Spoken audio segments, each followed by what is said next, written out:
Welcome back, Truth Seeker. Friday, November 8th, 2024. In the headlines, Netanyahu compares violent clashes in Amsterdam where Israeli fans were beaten to Kristallnacht. Nazi-era assault on Jews. Anti-Semitism is the word this morning. The story goes, Israeli soccer fans were beaten and injured in violent clashes in Amsterdam overnight, which Dutch authorities condemned Friday as anti-Semitic. Dutch police said they had launched a major investigation into multiple incidents following the Europa League soccer game Thursday night between Israel's Maccabi Tel Aviv and Dutch side Ajax. Amsterdam mayor, looks like Halsema, must be an Islamic name. What a setup this whole thing is. Said criminals on scooters searched the city in search of Maccabi supporters in hit-and-run attacks. This is a terrible moment for our city. I am very ashamed of the behavior that was shown last night, she said in a Friday news conference. Amsterdam authorities said Friday morning that 5 injured Israeli soccer fans have since been released from the hospital, and 20 to 30 other people were lightly injured. In total, 63 individuals were arrested and 10 remain in custody, police said. Tensions had been rising in the lead up to Thursday night's match, with multiple social media videos showing Maccabi fans chanting anti-Arab slurs, praising Israeli military attacks in Gaza, and yelling, "F the Arabs."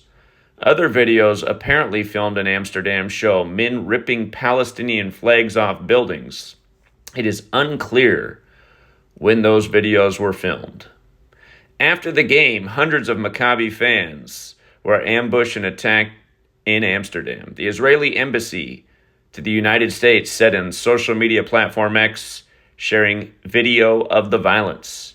One video shows a man being kicked, it's fitting at a football game, while he lies on the ground, while another video shows a man being hit by a man yelling, "Free Palestine," and "For the children, mother effer." CNN has not yet been able to verify those videos. So anyway, Netanyahu comes out and compares this to Kristallnacht. And look at when it happened, you guys. It happened November 9th, 1936. 1938. Happened November 9th, 1938. Remember, Germany equals 38. Like death, like murder, like killing, like RIP.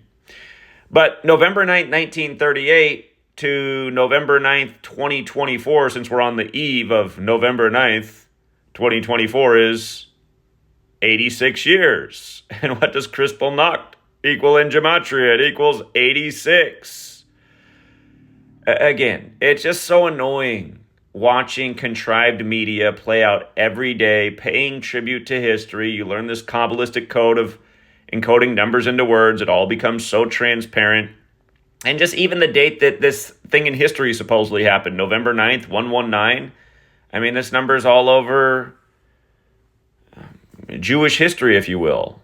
You know, this is just a short list, but there's 1,000 examples. Star of David, 119. Orthodox, 119. Ashkenazi Jews, 119.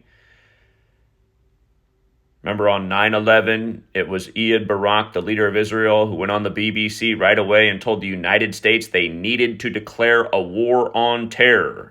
The exact phrasing that was used. He said we needed to invade Afghanistan and Iraq, exactly what was done. And then Israel's 9/11 happened by the numbers, as we predicted, nearly a year in advance, on the anniversary of us invading Afghanistan after 9/11. Again, that was the day leaving 85 days left in the year, because Templar equals 85, like the Jesuit motto Sus Hominum Salvator, which is abbreviated in their logo with the Templar cross who waged the Crusades. And, you know, with regards to the Jesuits who created Israel as we know it, in a Catholic tribute, that was created on 14/5, because there's 145 more chapters in the Catholic Old Testament, and the word Catholic equals 145 in Gematria. State of Israel equals 201, like the Jesuit order, like the Holy Bible, because all these rituals are biblical. But of course, Jesuits equates to 86, as does symbol. And everything these people do is symbolic. Thus, Netanyahu, the puppet, coming out and saying that this is like Kristallnacht on the 86th anniversary of it happening. And don't forget, Benjamin Netanyahu equals 282, like the October 7th attack was 282 days after he came back into power on Albert Pike's birthday anniversary, the man who wrote the letter about 3 world wars, where the third one would be based on political Zionism. And that was published on August 15th, 1871, the Jesuit order's birthday.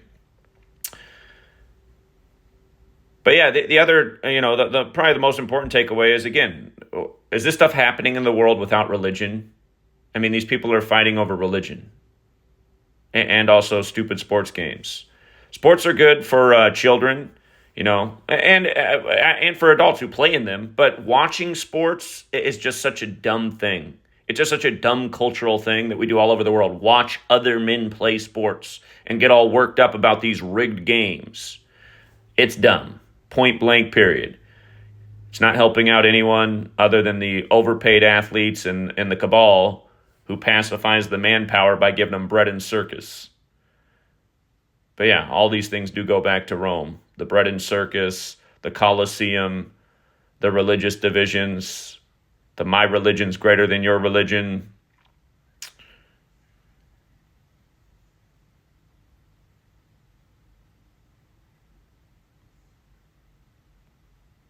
So yeah, those are the main points for now. I noticed something funny in Wikipedia, who always doctors up their information. You can never take anything on Wikipedia at face value. But I found this thing right here about the thing that Netanyahu compared this to, Kristallnacht. It says 267 synagogues were destroyed throughout Germany, Austria, and Sudetenland. And the 267 is interesting because that's the Philadelphia area code.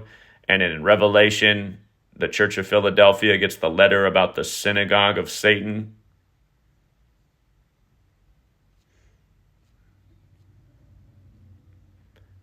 We'll leave it there for now, Truth Seeker. Till next time.